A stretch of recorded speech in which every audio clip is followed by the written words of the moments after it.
Hello and welcome to the first few people that are coming into the webinar room. We are starting at 6:30 tonight, so you got a few minutes before we get started. Grab yourself a cup of tea, a glass of water, get yourself comfy, and we'll be starting in exactly 4 minutes. Thank you.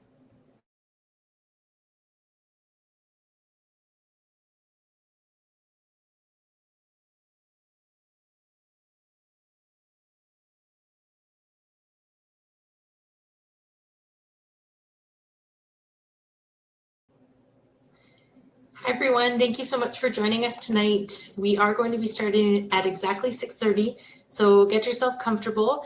If you can hear me, let me know in the chat. Let me know where you're joining us from, what part of the province of British Columbia, or maybe even outside of BC.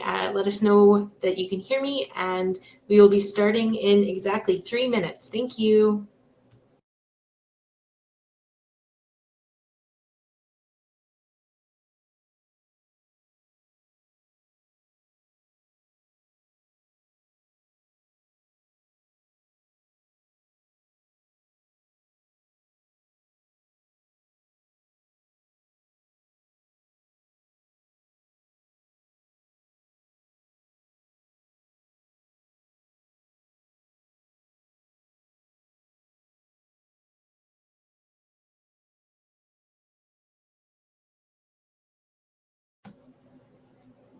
Good evening, everyone. Thanks for joining us. It looks like I have some responses and hellos, and I'm from Kelowna and Langley and White Rock and West Kelowna, which is fantastic, and you can hear me.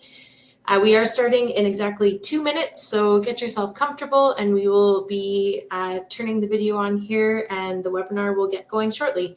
Thank you.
All right. Hello, good evening, and welcome, everyone.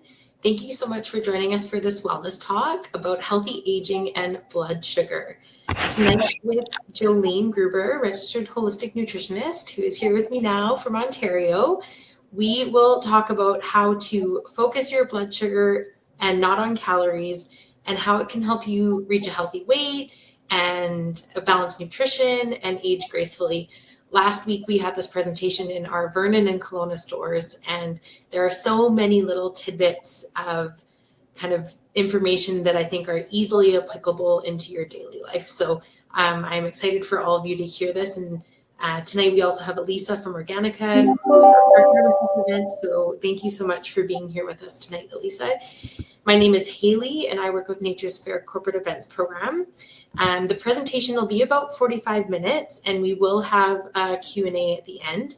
But throughout the presentation, if you do have any questions, feel free to put them in the chat box. Elisa from Organica is also a highly educated individual, and she will be answering your questions the best that she can. And we'll also flag some to talk about as a group at the end. So before I hand over the presentation, I want to give you a bit of a background on Jolene. She has been a nutrition educator for over 20 years. She's helped people navigate health concerns with the power of nourishing foods and supplements. She's a graduate from Iowa State University, mother of two, and a former pro soccer player. So thank you so much for being here with us again, and we look forward to learning from your expertise tonight.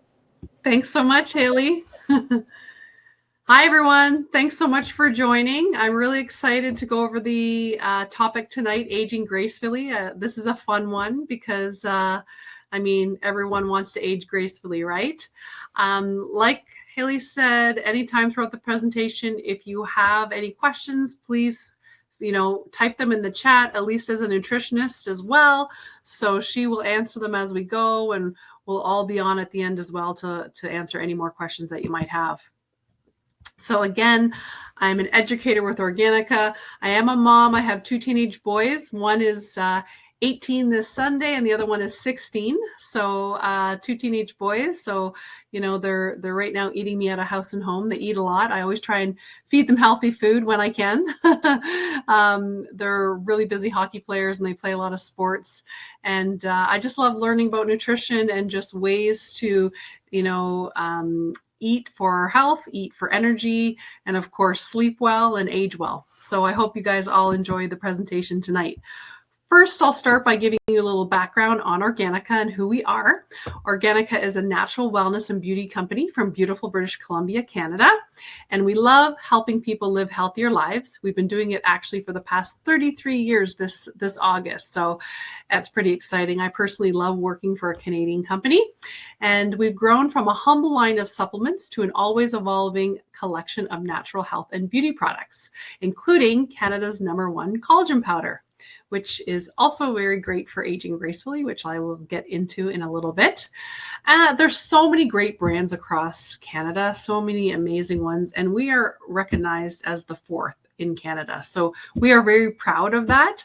And, our passion for wellness and innovation is, one of our quests to guide people to, the best health they can be. So thanks again for joining. I'll start, and I'm going to go over 3 kind of topics throughout the presentation. The first one, why managing blood sugar is key to weight management, mental health, and cognitive function. Second, what gives skin its youthful glow. And third, how staying active and protecting your joints is key for quality of life as we age. So why managing blood sugar is key to weight management? Well, when we wake up in the morning, our cortisol rises, and the morning is a great time to exercise. If we have the time, I think we should make the time, because cortisol is just kind of that energy that kind of gets us up and gets us going. So we might as well take advantage of it. And a lot of people sometimes ask the question, is it okay to get up in the morning and go exercise on an empty stomach before my breakfast? And I think that's great. We all have stored fat that we can utilize and we can burn, and working out on an empty stomach is actually a good thing because it'll attack any stored fat that we have. Of course, if you're going to be going for, a really long, if you're a marathon runner and you're going to be running for longer than an hour, you might want to have some breakfast. But for those of us that are just doing a workout under an hour, it's fine to exercise on an empty stomach first thing in the morning, because that's great for weight management. And I also love waking up in the morning and having some salt, some really good salt and sodium, which is really good electrolytes, like your potassium, magnesium, and sodium. They're really fabulous, especially if they have 0 sugar, because if we've been fasting all night and sleeping, it really gives us the energy, and it's really good for our muscles. It's good for our nervous system, and it actually gives us a lot of energy, and we need to replenish after we've been sleeping all night. So it's really important for fluid balance. So especially for those of us that may be caffeine drinkers, I think it's fine to have your coffee or your tea in the morning. Even if people are having 2 cups of coffee a day, that can be fine, as long as they're making sure they're hydrated. And when I say hydrated, it's not just the water. You want to make sure you're consuming electrolytes as well. In our body, our fats, our good fats, they hold on to our minerals, and our minerals hold our water. So we need really good fats. We need our minerals. and we need our water. So our minerals are those electrolytes, right? So having them kind of first thing in the morning is really good, making sure it's low sugar, like it's zero sugar, because we don't want to start our day with sugar. And that's really good for kind of replenishing anything we've lost throughout the night. Obviously, if you're consuming a lot of caffeine, that can lead to large amounts of salt loss. So you want to make sure you're hydrating. I mean, Organica has tons of electrolytes. We have 15 different types. So there's something for everybody. This one pictured here is wonderful. It's kind of like your everyday electrolyte. You could have it a few times a day. My father-in-law, he's 89. He loves this one. It's pink lemonade. It's zero sugar. He has a hard time getting water, but he can drink this one. I will say for those people that have a hard time consuming water, electrolytes are a great addition because it's the piece of the puzzle with hydration, but try drinking it with a straw. We can drink a lot more with a straw than we can without it. So that might be a little trick that's going to help you consume more water and electrolytes throughout the day. I mentioned cortisol when I started this presentation, and as I mentioned, cortisol is something that starts to rise first thing in the morning. And then as the day goes on and we get closer to the evening, it starts to drop. That's when at around 6 p.m., our melatonin, which is the hormone that helps us fall asleep, starts to rise. And that's great, if we get up and our cortisol gets us up in the morning, gets us going, and then at nighttime around 6 p.m., our cortisol starts to drop and our melatonin starts to increase. We go to bed by 10, and then we do the cycle again the next day. That is ideal, but unfortunately, people push past their second wind. They stay out late, they stay up late, they're on devices, and sometimes our cortisol gets a little bit messed up. First thing in the morning, our cortisol should be high and our melatonin should be low, but unfortunately, some people, they get the reverse, and they find that they're hitting the snooze button maybe 5-6 times. They feel like they're really heavy when they get up, and it's really hard to get out of bed. So that's kind of a key that maybe you need to work on your cortisol. And by having breakfast, some people, women especially, tend to live on cortisol a little bit more than men. Of course, men produce cortisol as well. It's our stress hormone. But by having breakfast in the morning, you can refill the liver glycogen levels so that cortisol can come down. So I talked about intermittent fasting in my live lectures in BC last week, and intermittent fasting is great. I'm a huge fan of it.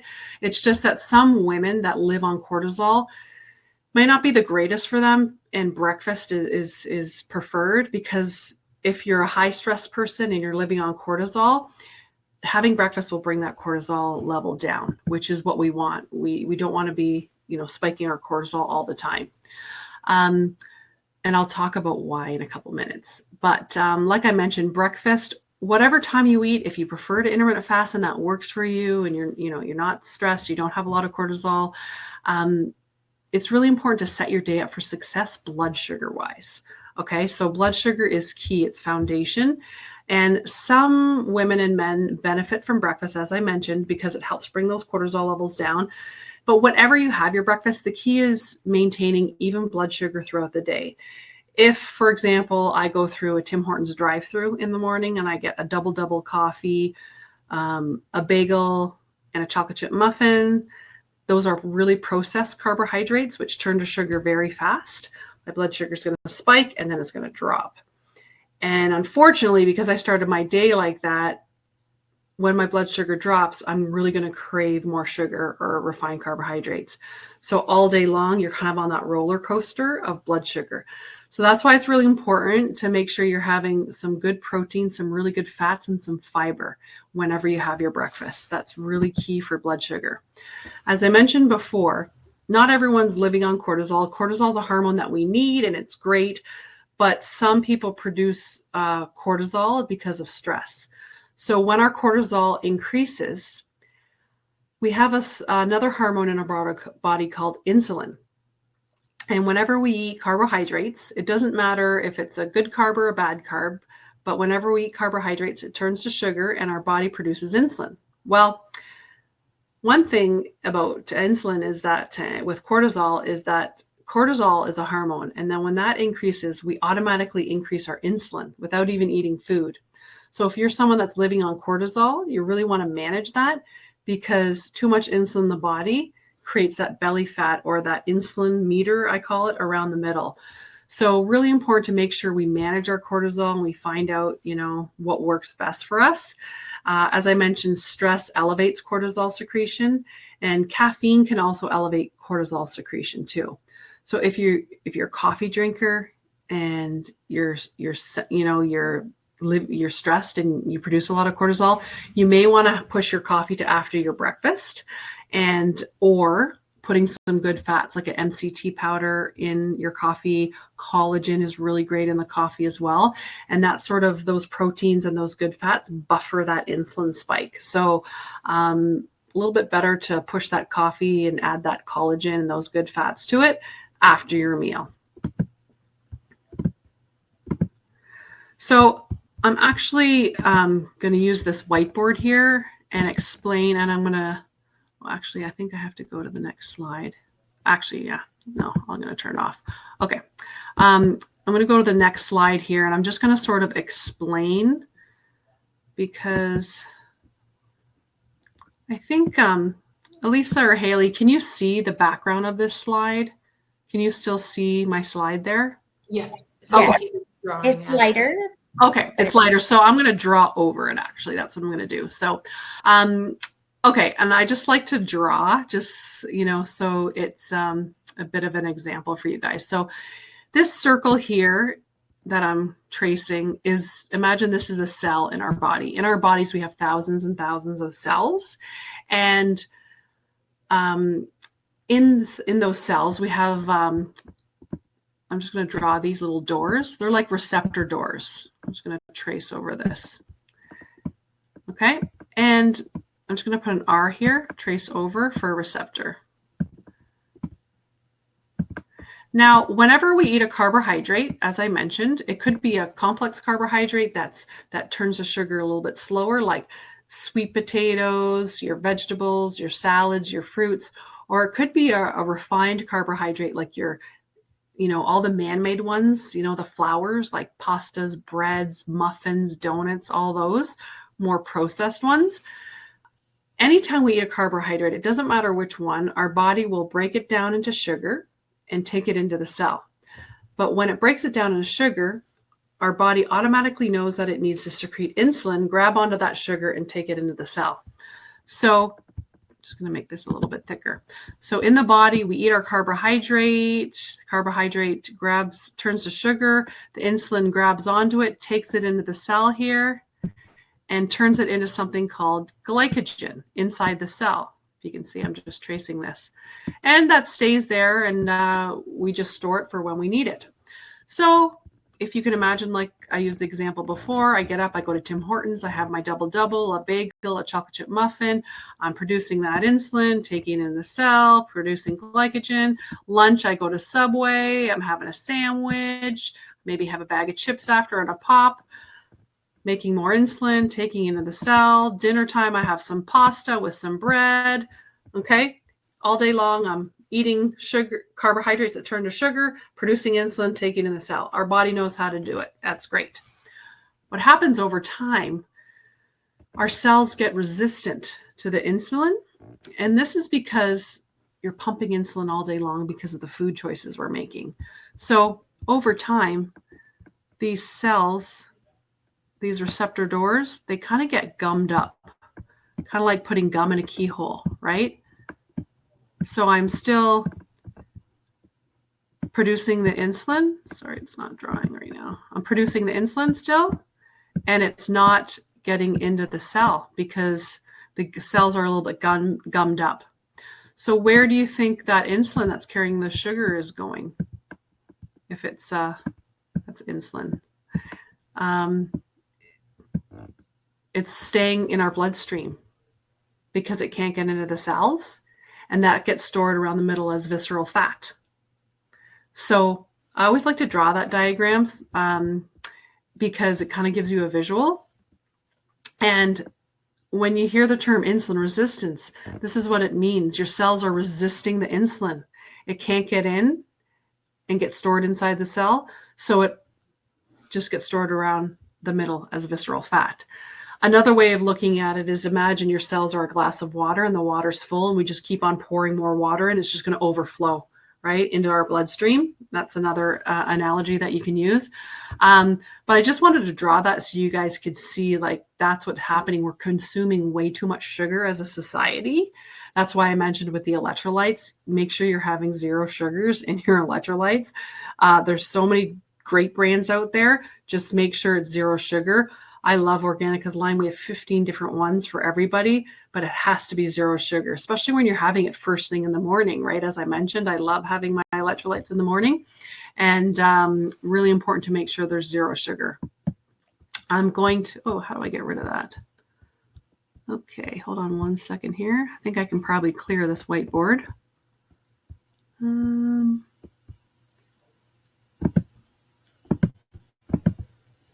Okay, I'm okay. All right, so I'm going to give you another example here. And what I'm going to do is I'm not going to draw over this. I'm going to go over a typical North American breakfast, okay? And for some reason, okay, it's not letting me do that. That's okay. All right, so let's look at a typical North American breakfast and what happens to blood sugar. So if you can see this first kind of drawing, I'm actually going to kind of explain a little bit better than the drawing. So a typical North American breakfast, as I said, some people go through Tim Hortons drive-through, some people have a bowl of cereal. You're seeing it a lot of children too, high school kids, elementary kids now, they're consuming so many refined carbohydrates and sugars, right? So first thing in the morning, let's say, for example, I'm going to have an apple and I'm going to juice it with a juicer, right? That apple I put through the juicer, it kicks all the fiber to the back and gives me this nice apple juice, right? There's going to be some vitamins in there, which is good. I drink that apple juice, and what's going to happen is my blood sugar is really going to spike high, and then it's going to drop really low. The apple juice isn't going to sustain me very long. I'm not going to, I'll probably be hungry pretty quickly after. So just know that that apple juice is going to really spike my blood sugar and then it's going to drop it. It's not going to hold me over very long. Now, let's say the second day, instead of juicing the apple, I cut it up and I eat it with the skin on. My blood sugar is going to spike, but not as much, and it's going to drop. Now, it's not going to spike as much because I'm eating it with the skin on, and that skin has some really good fiber. So it's going to sustain me much longer than the juice itself. Okay, and this is just an example, but that fiber from the apple really buffers that insulin spike. That's why it doesn't spike as high as the juice. Now, let's say the third day, I cut up that apple, I eat it with the skin on, and I have some really good almond butter with it. Okay, the almond butter has some really good protein and some really good fats. So now my blood sugar, it's going to spike a lot less, and I'm going to get less insulin potential because of that protein, fat, and fiber. So as you can see from the arrows in the diagram, the top arrow here going left to right at the bottom is how long the apple juice sustains me. The middle one is how long the apple with the skin sustains me. And the bottom one is how long the apple with the skin, the peanut butter with the fats and the protein sustain me. So the point is adding fats, protein, and fiber buffers an insulin spike. So you make sure you have them with every meal. Hopefully that makes sense. So always think PFF with your breakfast. I showed a nice slide with an egg, an avocado, and some tomatoes. That's wonderful. Eggs are fabulous. I love pasture-raised eggs because they have all 22 amino acids. It's a complete protein. So eat your eggs as much as you can. So I saw a question just pop up. How does fiber buffer insulin? Well, fiber buffers insulin the same way proteins and fats do. So when you eat them, they slow the production of insulin. So it kind of buffers it. So you're not getting that big spike. It's kind of like I mentioned earlier, putting collagen and good like MCT powder fats in your coffee.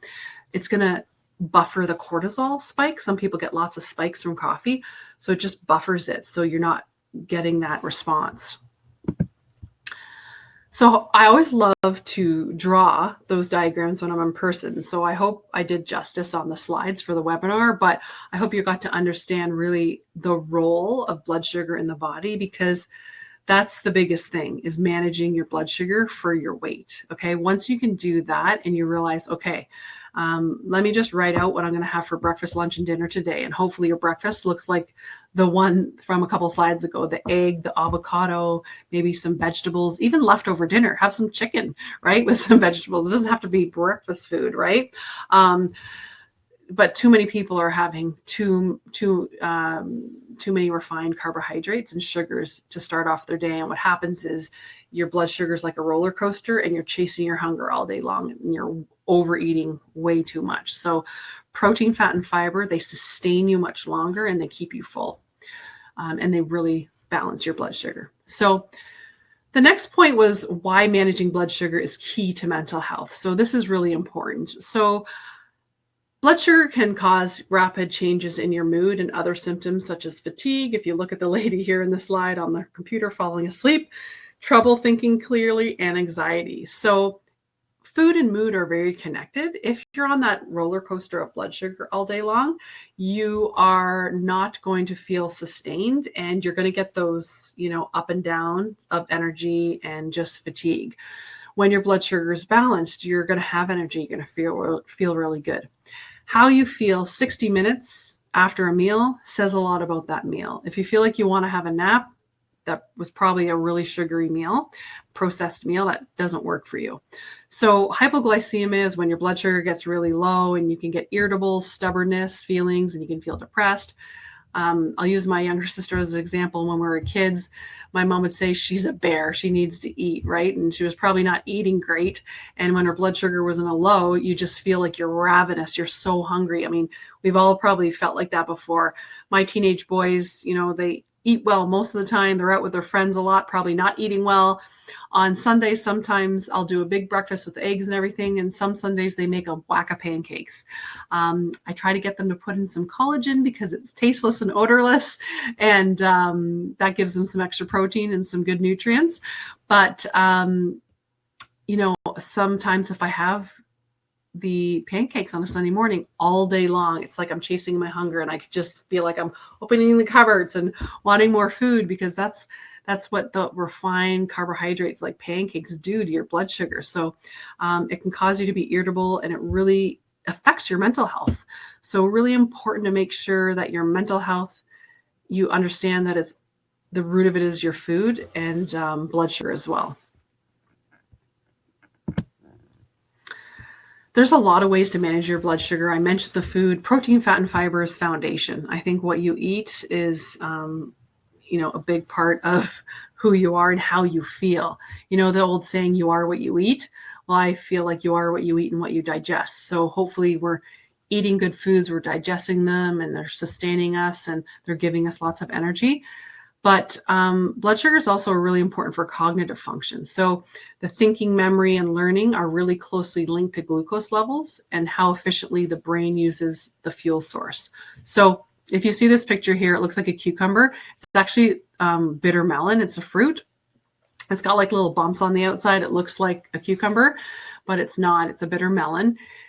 And it's fabulous. I mean, it works really well before meals to help with blood sugar control. And actually, Organica has a supplement. It's called Blood Sugar Control, and it's from bitter melon. It works really well. Also, apple cider vinegar on a spoon is also very good if you really struggle with managing your blood sugar. Key is to change your diet, right? Make sure you're having PFF, the protein, fat, and fiber, with every meal, especially your breakfast. And you can use these as a tool to help using the blood sugar control supplement. If you can get the blood sugar, the bitter melon fruit, eat that before, or you can use the supplement. They're fabulous. Apple cider vinegar on a spoon. You can put it in water, which is great, or you can get the cider vin capsules too before a meal. Works great to help with blood sugar. These are just little tricks to help manage your blood sugar even more.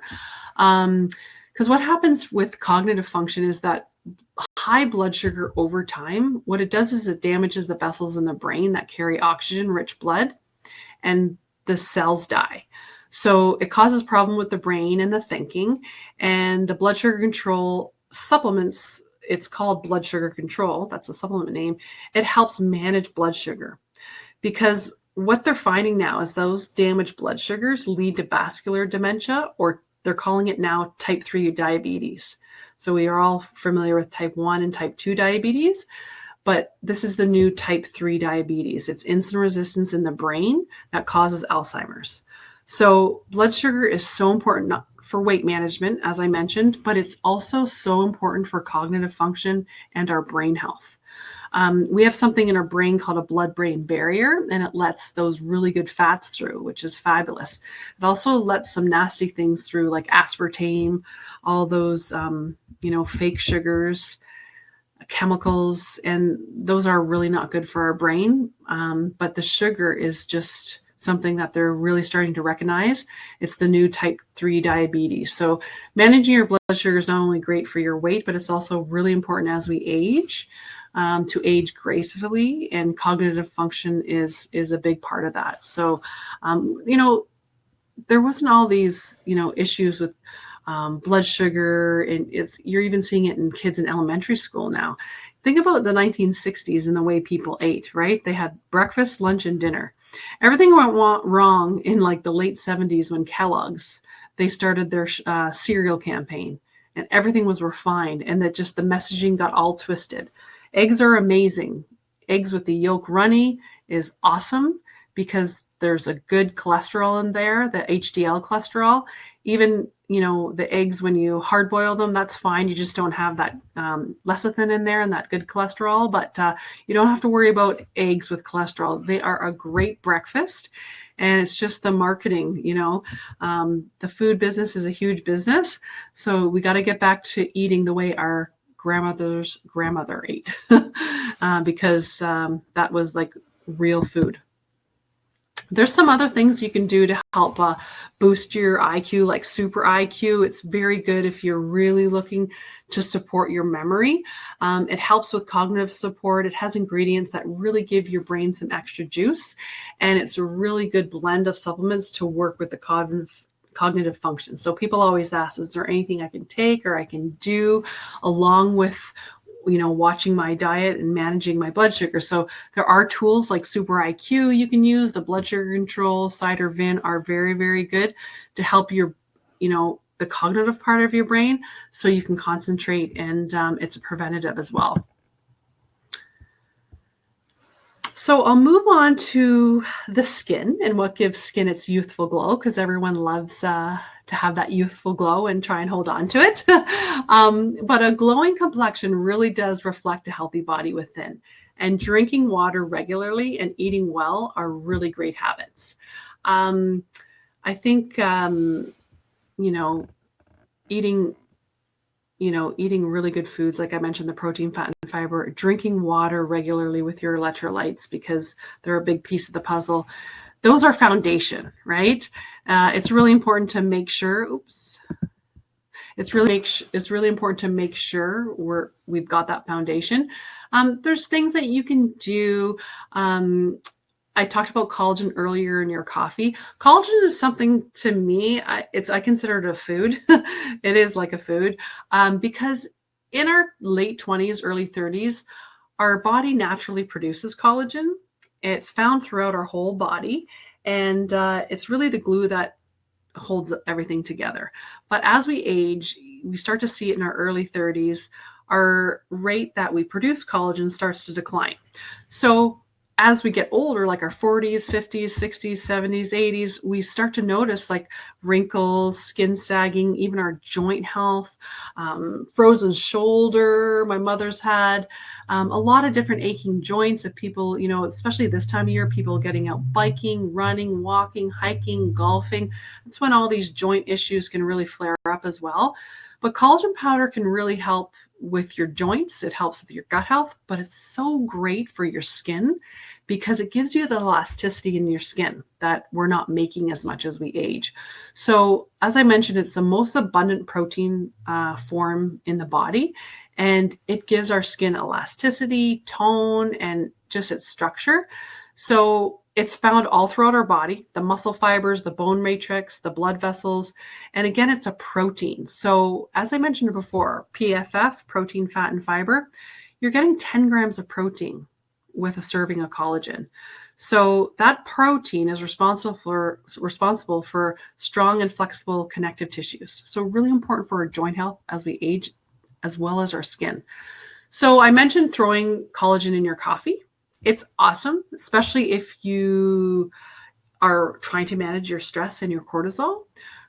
Collagen is a protein, so it's really good to add. I love having coffee after, if you can, after you eat. Sometimes if people have trouble managing their cortisol, coffee isn't great first thing on an empty stomach. But you can add it to your coffee because collagen's awesome. You can add it to cold drinks, hot drinks. It doesn't taste or smell. People bake with it and everything. My mom puts her collagen in her oatmeal every morning. So she has this oatmeal mix that she makes. She puts some chia seeds in there. She puts some almonds, some blueberries, and 2 tablespoons of collagen. And that works really well for her joints and her skin. And you're also getting, again, those 10 grams of protein. So that breakfast, she's getting about 25 grams. I will note that 3 eggs, the whole eggs, not the egg white, but the whole egg with the yolk and the egg white, that equals around 25 grams of protein. So 3 eggs is a great breakfast too. So just remember that protein, fat, and fiber in the morning is really, really important. But when we're talking about our youthful skin and having that glow, Organica, as I mentioned, we do collagen very well. We have the #1 collagen powder in Canada. Our original collagen powder, you're getting the 10 grams of protein, you're getting almost 10 grams of collagen. It's so amazing to add. I use it to kind of fill in the gaps through the day. I try and be intentional with my protein. I try and make sure I get around 25 grams for breakfast, lunch, and dinner. That's around 75. I need about 80. So I sneak in some collagen where I can to top up my meals, or have usually in the afternoon around 3 o'clock, I'll make a big electrolyte drink with 0 sugar, and I'll add a serving of collagen in there as well. And then I have it in the morning. So I'm usually taking at least 2 servings a day. But there's so many different types of collagen for so many different needs. So the original collagen, as I mentioned, has the great, 10 grams of collagen, 10 grams of protein, and we have many different kinds. Like we have an enhanced collagen pure beauty for those people that are really wanting that youthful glow, keep their skin glowing, because you're going to get all the benefits that collagen gives you for your hair, skin, nails, gut health, and joints. But the pure beauty collagen adds hyaluronic acid, which is a humectant. So it draws moisture from the environment into the skin. So you've probably heard of hyaluronic acid. It's in a lot of skincare products that we put on our face and our bodies. But when we actually ingest hyaluronic acid, we absorb it really well all over. So really important to make sure we're ingesting it. So you can purchase an enhanced collagen, say Pure Beauty, and you're getting really big doses of ingredients like hyaluronic acid, which is really great for that binding the moisture and keeping your skin really moisturized. So it also has ingredients like silica, zinc, vitamin C, which are really great for skin, hair, and nails.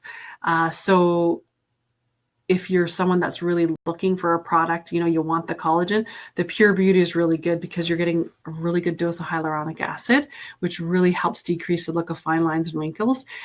It's also, because hyaluronic acid binds moisture, it's really good for lubricating the eyes and the synovial fluid in the joint. Perimenopausal women who get dry all over, it's amazing because it binds moisture. It keeps us moisturized all over from the inside out. So not only is it great for your joints, but it's great for your eyes, and you're plumping up the skin, but moisturizing the whole body inside out. So just think of hyaluronic acid in keeping your joints work like a well-oiled machine. It's really great. I will also mention, it depends on the person. Like some people may have great skin, they may not be looking to moisturize, but we have 9 different types. So we also have a really good bone and joint collagen. So if you're someone that's really interested in their joint health, Most of our collagens are flavorless and odorless unless we've added a flavor like chocolate or something. They're all zero sugar though. But we have a really good bone and joint one that's great for aging gracefully, keeping our joint health, because there's really good doses of MSM, glucosamine, chondroitin in there, as well as some D3, K2, and calcium. So all these ingredients are fantastic for our bone health and our joint health. The thing with calcium today is, it's good, but sometimes people are consuming too much synthetic calcium or calciums that are not absorbed very well in the body. Sometimes in conventional grocery stores, you'll see calcium fortified orange juice and things like that. Well, they use the bottom of the barrel calcium, so we're actually not absorbing it into our bones where we want it. But when you have a good calcium with vitamin K2, vitamin K2 helps drive the calcium into the bones, and that's found in our bone and joint collagen. And we also have some D3 in there, which is really important for bone health and immunity as well. So I just always like to mention that there's lots of hefty doses in these different collagens that we have. So if you're also looking for a really good way for your body to get a ton of nutrients with a superfood, spirulina is amazing. So antioxidants are amazing for youthful glow. It's amazing for your skin. And the reason it is so amazing is because it really helps keep our skin young, and it keeps our cells really healthy. So if you can think of antioxidants, like they're found in, berries, all the nice red and purple berries. They're found in all the green leafy vegetables. And they're also found in algae like spirulina. Spirulina is an algae, and it's so densely packed with vitamins and antioxidants. It's fantastic for skin and fighting free radicals in the body. So free radicals are kind of everywhere. We can't really avoid them. They're in the computers, the cell phones. We even produce free radicals from running and exercising. So, which is great, but we need antioxidants to help fight the free radicals in the body. So spirulina is amazing, and it's so easy to incorporate, but some people get really scared. They don't know how to use it because when you open it, it does smell a little bit like algae, but there's so many things you can do. One of the easiest that I've done with my family is I put a tablespoon in a big pitcher of organic lemonade. And my kids love it. Like, they've been drinking that for a while. And because the lemonade is a little bit acidic, you don't taste any of the spirulina. It's got a mild taste, but once you open the container, because the container is dense with it, you do smell it. But lemonade's a great way to do it. Salad dressing is awesome. I've been making this really good salad dressing for years. And then when I started working with Organica over 4 years ago, I added some spirulina, and it just kicked it up a notch. So all the salad dressing is you could really do it with any salad dressing that has a vinegar in it. But mine is just, I chop up about 4 or 5 garlic cloves, and I put it in a mason jar. I put a 1/4 cup of red wine vinegar. I put a 1/4 cup of a good oil like Udo's oil. I put a 1/2 cup of extra virgin olive oil. And then I put a good heaping teaspoon of sea salt. I love Herbamare. It's a really good sea salt that I love. It's by A. Vogel. And then I also put a teaspoon of spirulina. And because the vinegar is in there, you don't taste it. So I shake it up. Sometimes I double the recipe and keep the mason jar in my fridge. And that's my salad dressing for the week. I also put spirulina, because it's a powder, in a salt or pepper shaker, and you can just shake it on your salad as well. So there's lots of easy ways to implement it if you're a newbie to spirulina. But this is like one of my favorite products to use along with collagen, because it's just so packed full with antioxidants and really good for that youthful glow for your skin. And the inside of your body, of course, too, because we need those antioxidants. How staying active and protecting your joints is key for quality of life as we age. Well, regular exercise slows the loss of muscle strengthens bones, and reduces joint pain and muscle pain. So your body begins to lose collagen, as I mentioned, when you turn 30. So while it's possible to accelerate collagen loss, it's also possible to slow it down. So as I mentioned before, I love using collagen to fill in the gaps. I will usually put collagen in my breakfast. I kind of make something similar to what my mom does. I have these chia seeds with nuts and blueberries, and I put 2 scoops of collagen in there. So it's really, really good. And I just kind of slide it in to top up my tank as far as collagen goes and protein, because I really try and be intentional with protein.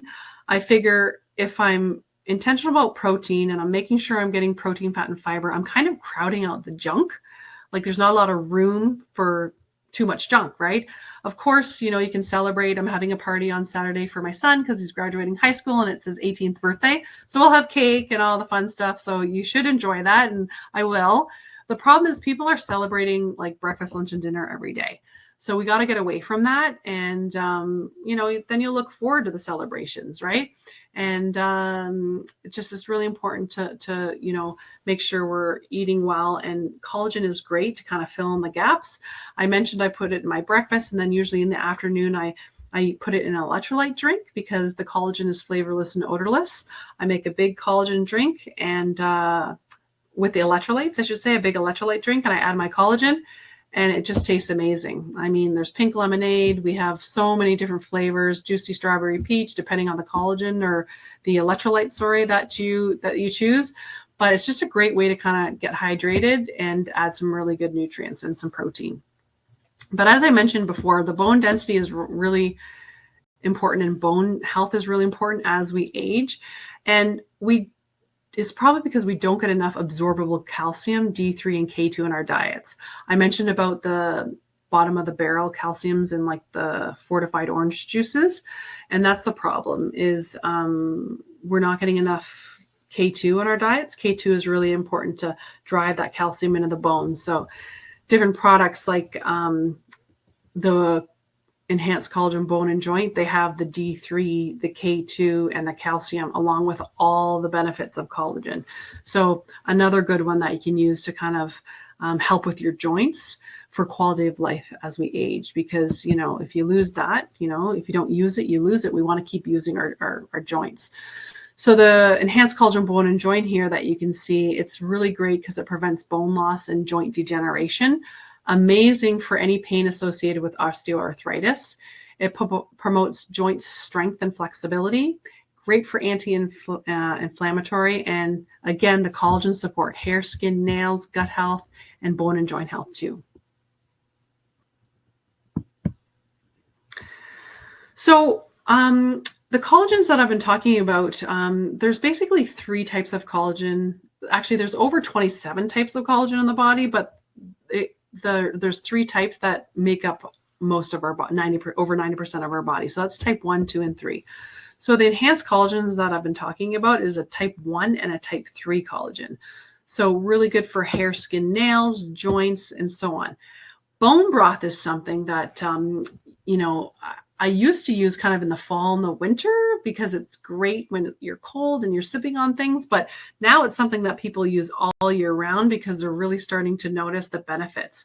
So bone broth is actually a type 2 collagen, and it has 15 grams of protein. So if you're trying to be intentional with your protein and get a whole whack of nutrients, bone broth is great as well. So if you cook turkey at Thanksgiving or at Christmas time,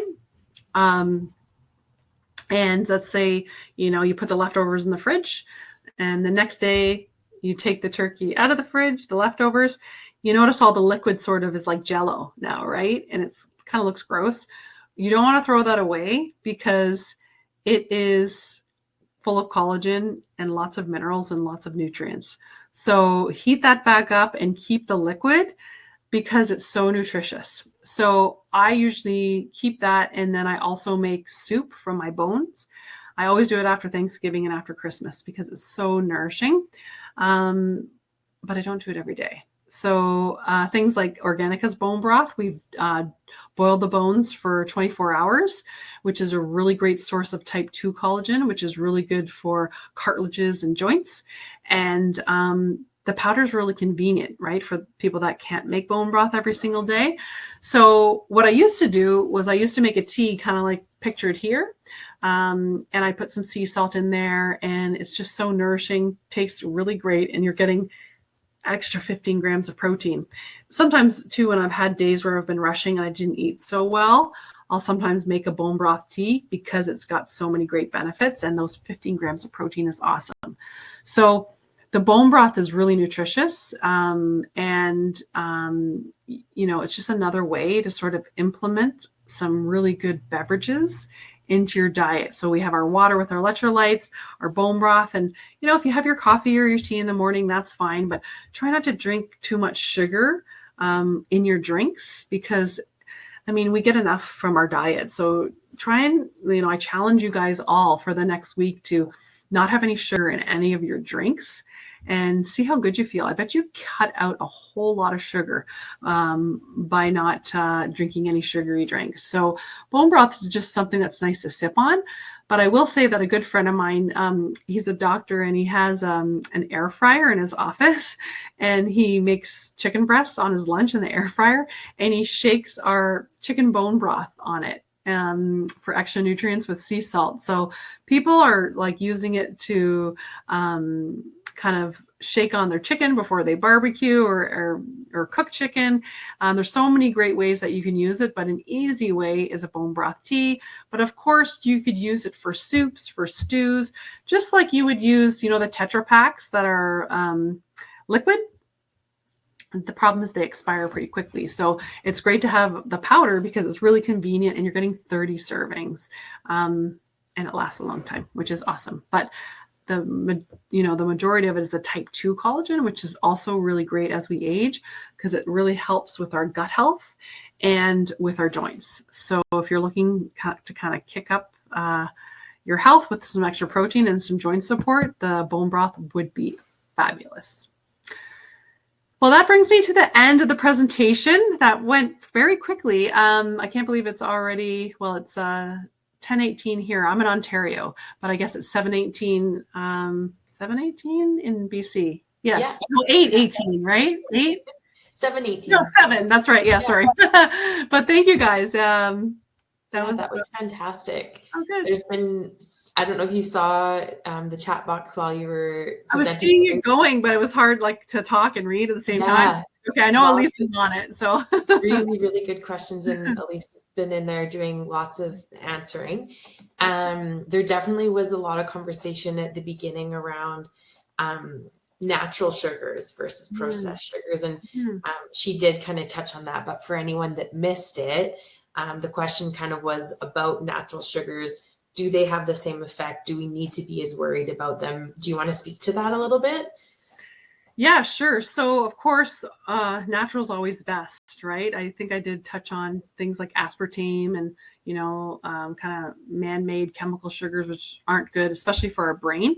But natural sugars, like if you're looking at something like maple syrup and honey, you're getting lots of minerals from the real maple syrup, and raw honey is really good too.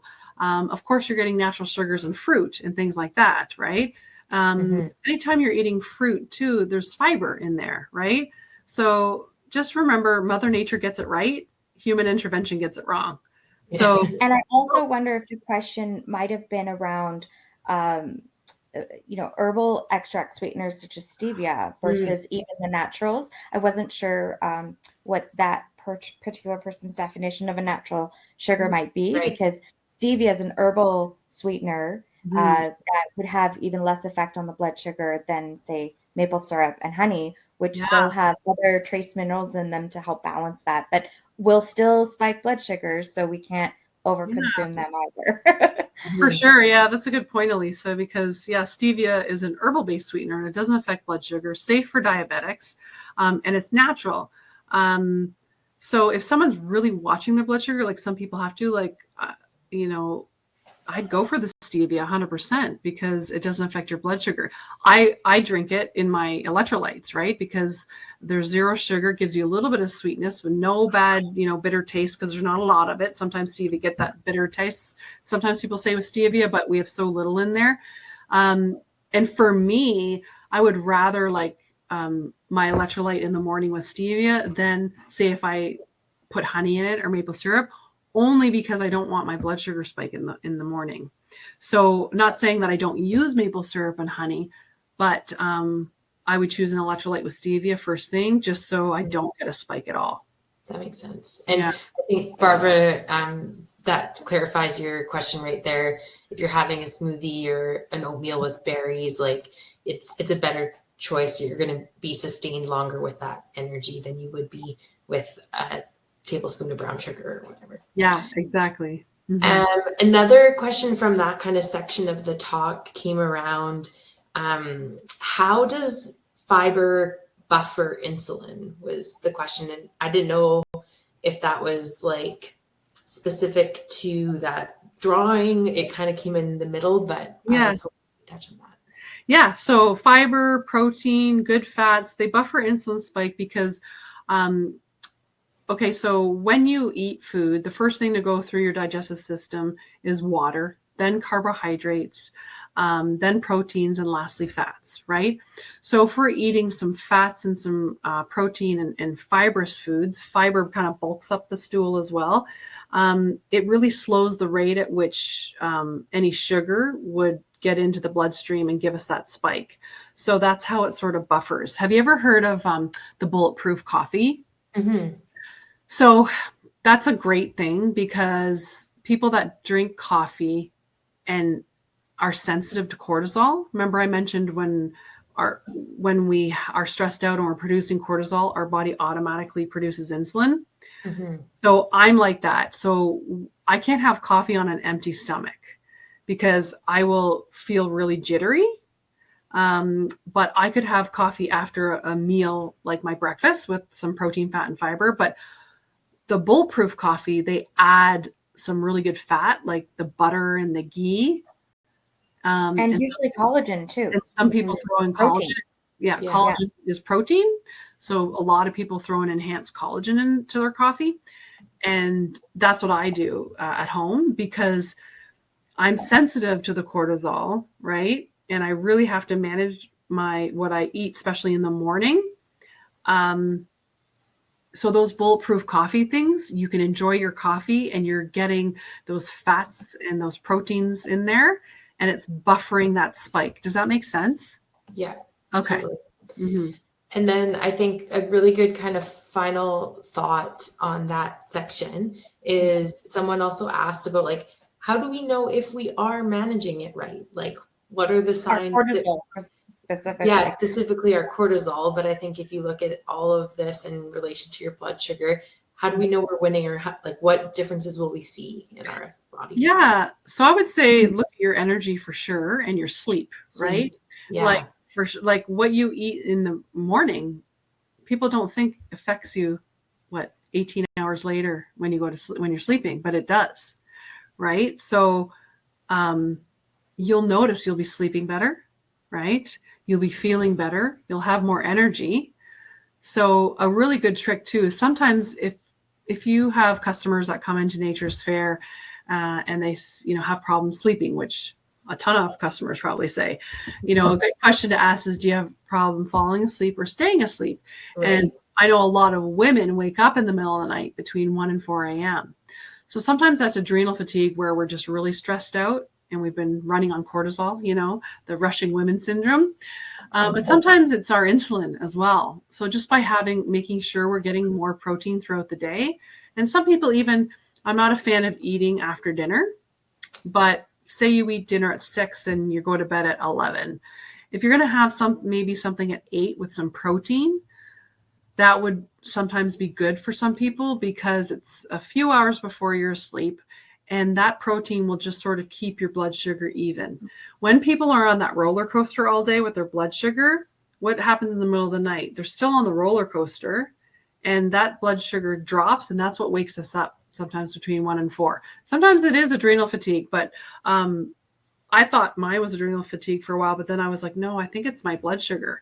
So I really started managing, watching and being intentional about my protein.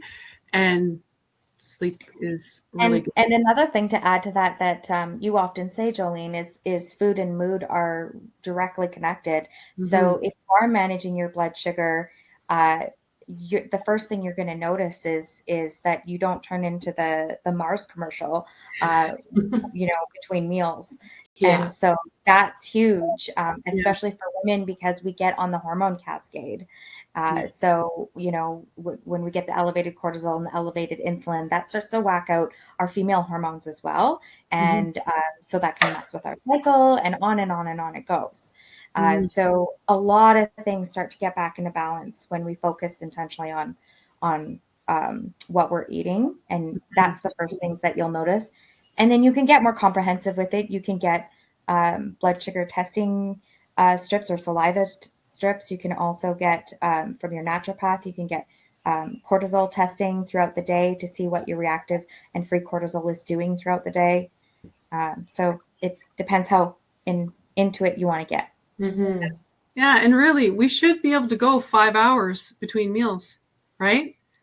We shouldn't be hungry. That's why I said earlier. How do you feel 60 minutes after your meal?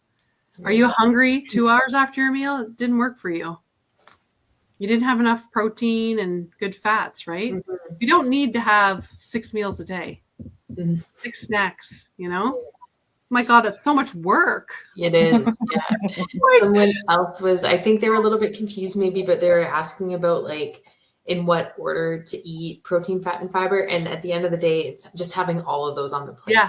Every single on the plate at one meal. But she was also saying in what order she should eat the fruit versus the protein. And so she was getting specific on perhaps digestion wise. Digestion wise, fruits are faster to digest. So if you wait till the end of your meal to eat your fruit, they could cause fermentation in the gut. So if you're just looking at the ease of digestion, if you're going to have fruit, eat it first and then directly in the same meal, then follow that up with your salad and then follow that up with your protein. Which is real specific. Yeah. And a few questions around like smoothies in the morning or protein shakes in the morning. And definitely I think again, it's about making sure that you have balance. Like, are you throwing some coconut oil in there? Are you adding some chia seeds or hemp hearts and things to it so that it's more than just fruit and protein? I mean, make your smoothie, make sure it's got lots of protein, fat, and fiber, and have 3 eggs with it. Like make it a meal, right? Not a snack. Right, because you want to get to lunch. Like if you're eating at 7:38, then you might not want to eat again till 1 p.m. And fruit is full of antioxidants and nutrition. But if your smoothie is predominantly fruit and not much else, that's not very filling. You've now pre-chewed it for you, so it's going to go through your bloodstream even faster. And that's going to send you on the same cascade that Jolene was talking about earlier. So you want to slow that glycemic spike and be cognizant of how much fruit you're putting in your smoothie, because it is still sugar at the end of the day, especially once you blend it and lose some of the matrix of how it's all suspended together, how nature created it. So, yeah. And then I think for one final question, we'll take Debbie's here, and it says, how many servings of collagen daily would you recommend? So me personally, I would recommend 10 to 40. I have about 30 to 40 a day. I'll tell you what I do. That's in grams, right? It's in grams, yeah. So that's servings. Yeah. At least drink a bottle of collagen a day. Yeah. So 1 serving has 10 grams, which is great. You can start with that and you'll notice difference, your gut, your joints, hair, skin, and nails, if that's what you're looking for. But like I said, I'm intentional about my protein as well, and I use it to fill in the gaps. And there's days where you're rushing around, and I used this example, I think last week. I play in a women's basketball league on Wednesday nights, and sometimes I'm not home till 10:30, and I don't want to have a big meal because I want to get to bed. So I'll usually make a little latte with some warm almond milk. I'll put some collagen in there. And I'll usually put our chocolate collagen, which is 0 sugar, and a sleep collagen, which has some melatonin and GABA for my sleep. Because, after you play sports, your cortisol's back up, and I don't want to be like up all night, right? So some nights I'll do that. I'll put 2 servings in one. And I also had my morning in my little breakfast thing that I make. But then some days I'll always have my morning one because I like to top up my breakfast because I love putting collagen in my breakfast. And sometimes in the afternoon, like today around 3 o'clock, I'll make an electrolyte drink and I'll put the collagen in there. So that's 2 servings. I'll at least get 2 a day, sometimes 3, but sometimes 4. But 10. And we have an electrolyte collagen blend too. So we've done the work for you for those who want their electrolytes with their collagen or their collagen flavored, I should say, because some people like unflavored collagens so they can use it in everything. But our electrolyte plus collagens are delicious flavored already for you. So you can drink it in your water and get your collagen benefits while you're hydrating your cells. Yeah, to me, it's a food. It's a food. It's just like a simple food, right? It's like it's a functional food, right? It's like I don't even count it as a supplement. It's just a functional food. Yeah. When I went back into the office on the morning after the talk last week, I was telling all of my teammates, like, you guys realize how much protein content is in collagen? And they all were like, oh my gosh, I kind of totally forgot that. So everyone was going back into their cupboards and digging out the collagen to add to their afternoon. Yeah. Electrolytes or whatever it is. Yeah, because women are rushing, right? We're rushing women. And like, if we don't get enough protein, we're going to be hungry. Yeah. So it's just a great tool. Yeah, exactly. Yeah. The term going home and eating the kitchen sink gets real when you don't have enough protein in your day. 100%. Well, thank you so much to the group that's been online with us tonight. These questions have been fantastic. It's so engaging and nice to see that you're here to learn and to be a part of your wellness journey and bringing that to Organica and Nature's Fair. I will let you know that the Organica collagen is on sale in all of our locations.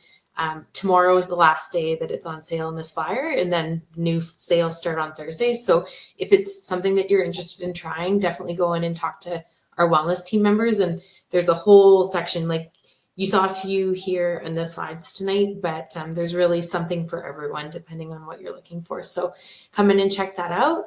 And then we do have a door prize, thanks to Organica, that you'll get to try some Organica products. And I did a random number generator, and Gladys Huinick, congratulations. I'll be sending you an email and we'll coordinate for you to pick it up at your closest Nature's Fair. So thank you again, Jolene and Lisa. Appreciate all of your knowledge and time.